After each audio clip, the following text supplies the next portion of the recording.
Hey, this is Heather of AuthenticSexualYou.com, and I'm about to give you my best sex tip. You ready for it? Fuck the person you're with. Simple, right?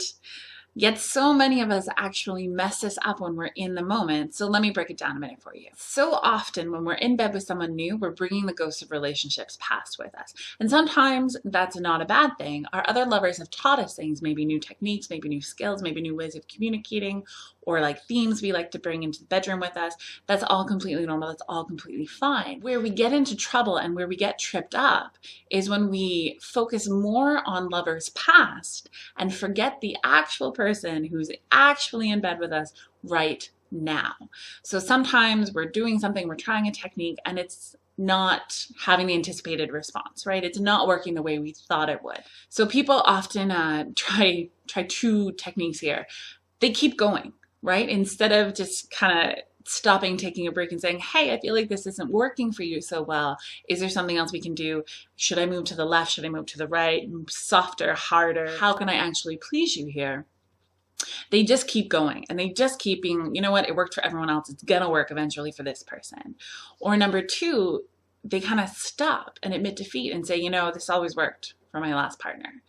And that is super bringing your ex into the bedroom instead of actually focusing on the person you're with.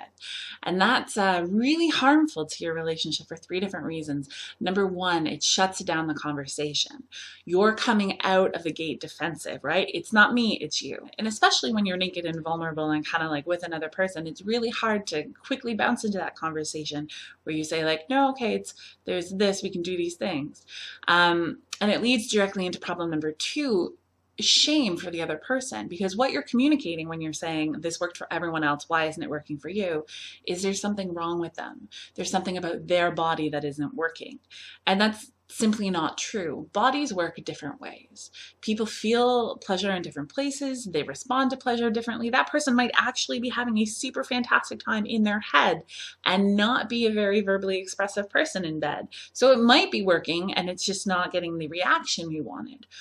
Or maybe it's not working because their physiology is different, or they're at a different place in their hormone cycle, even this week versus last week, right? All these things can kind of come into place. But when we send someone the message that their body's broken, their body's wrong, their body's not responding properly, we send them into a shame spiral.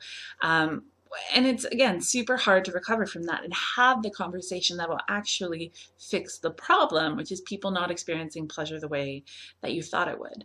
And then the third thing that it really highlights is that you're not willing to listen to your partner. When someone says to you, this isn't working for me, and you respond with, it always worked for everybody else, you're saying, I don't have to listen to you. I don't have to hear you. I don't respect your opinion.